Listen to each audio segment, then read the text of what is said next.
Alright, gonna make an attempt to make another video. Haven't done one of these in a while.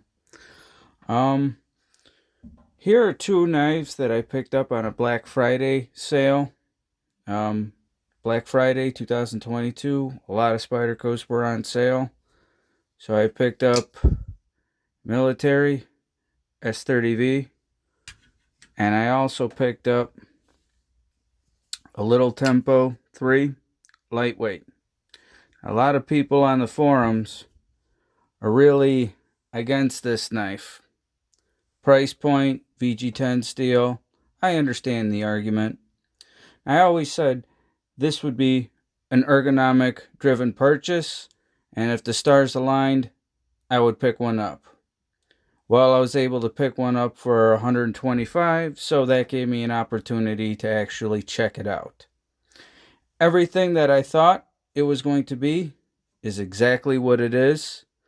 I've only used up the factory edge, but I've used Spyderco's for 10 years, so I have a good grasp of what I'm actually going to achieve. Now, what I really like about the Little Tempo is how the edge comes all the way down versus having the choils. Okay. Now, even something like the Mannix. Okay, a lot of people love that one. Okay, a lot of people love the Native. I personally don't like those choils, me personally, but that's on so many models. Okay, now it actually reminds me a lot of like the Mule Team. However, the neck is a lot thicker on the Little Tempo than the Mule. So I think it actually offers much better ergonomics when it actually comes to actually cutting. Okay. Now, with a steel like VG10, it opens up the door to any abrasive you want to use. I've probably sharpened VG10 maybe 100 times so far, and I can tell you it'll take a fine edge with almost anything you throw at it. Okay? A lot of people are all about, oh, I need something like S90V, but it's just like, you know what? If you can maintain your edge, even if you have to take it to the sharp maker every day after work and do, maybe 5 to 10 strokes per side or whatever to maintain it. You can use it, you can enjoy it. Who gives a shit what anybody fucking says? Okay. Now, the military, I love the military. Okay. Now, the problem that I have with the military is when it starts dulling, I notice that usually I have to start using more of the very, very tip. And so it's kind of like bowed out to actually make cuts. Okay. But that's not a problem. It's because I've used it up so much that I do need to do some maintenance work. But this part is dulling because I always start my cuts closest to the heel as possible. But over time, it starts getting more and more dull. And I notice that the very tip is usually the sharpest part of my knife after being used. And knives should be used. They shouldn't be just sitting around collecting dust. Okay. Now, so many people like the Native lightweight. I prefer the G10 model. I think it's more hand filling. I think it balances better.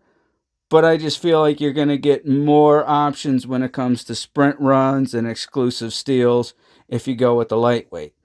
Maximate, S110Vs on both. But this is even S90V right here. Okay.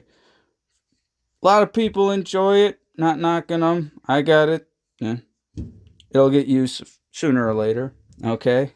Now, at 176, I think it is, I can't recommend this thing. No way. Okay. You got something like, even a Mannix lightweight. You get that in Maximate. You can get it in a few other steels. Hell, you even get that 15V run by Triple B if you can. Okay. Right now they got M398 mules, I think, still in stock. If you actually want to get those, that's $80. Go with those, okay? But for 125, it is at that range where I think I could have legitly bought it and been very, very satisfied with it, okay? Quick review, okay? Got some thick blade stock, 4-way positionable clip. The clip is actually clips more in line like how the old cold steel like pocket clips are, how tight they actually are. Okay, some people it's a good thing, some people it's bad. I don't know, just bend it if you don't like it. The compression lock, I mean, okay by me. Okay, now I haven't put it through that much use just yet, but when the edge starts getting duller and it starts offering more resistance and cutting, it did exactly what I wanted it to. I wanted it to push back into my hand, and it did exactly that. Okay, now I will be putting my own edge on there. The factory edge, it is what it is. I had no issues with that. Held up fine for the use that I put it through. Okay, still need to take off the factory edge on this one, but it's only S30V. I've done that also as well. Okay, I reground this one, so this one cuts like a laser. I think this is like 8 thousandths behind the edge.